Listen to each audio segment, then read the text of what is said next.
Les quartiers nord s'étendent sur une large partie de la ville et qu'on ne peut pas limiter à ces seules cités sensibles qui font régulièrement la une de l'actualité. En fait, ils sont situés sur 4 arrondissements municipaux de Marseille, les 13e, 14e, 15e et 16e. Ces quartiers nord représentent un tiers de la superficie de la ville et regroupent 29% de sa population, soit 250 000 personnes.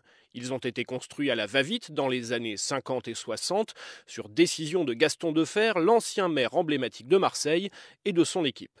À l'époque, il fallait reloger rapidement les populations du centre-ville bombardé pendant la Seconde Guerre mondiale. Puis quelques années plus tard, ce sont les rapatriés d'Algérie que l'on va envoyer dans ces mêmes quartiers nord, ainsi que les populations immigrées. On a donc improvisé en urgence et à moindre coût la construction de ces grands ensembles sans vision architecturale précise. Ce sont les fameuses cités HLM des quartiers nord, comme celle du Plan-d'Au dans le 15e arrondissement, de la Castellane dans le 16e arrondissement, ou encore celle des Lauriers où s'est déroulé le drame d'hier dans le 13e arrondissement.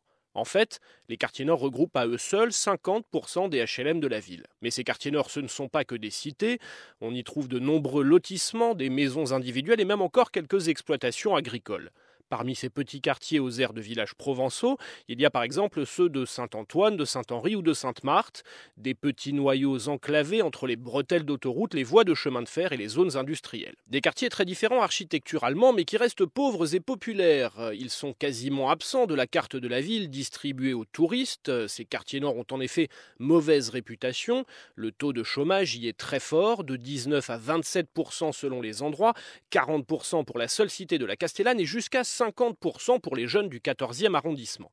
Autrefois haut lieu du vote communiste, ils ont depuis plusieurs années tendance à voter à l'extrême droite. C'est d'ailleurs dans ces quartiers nord que le FN a réalisé ses meilleurs scores lors des dernières élections. En mars 2014, Stéphane Ravier y a été élu maire avant d'en devenir le sénateur quelques mois plus tard.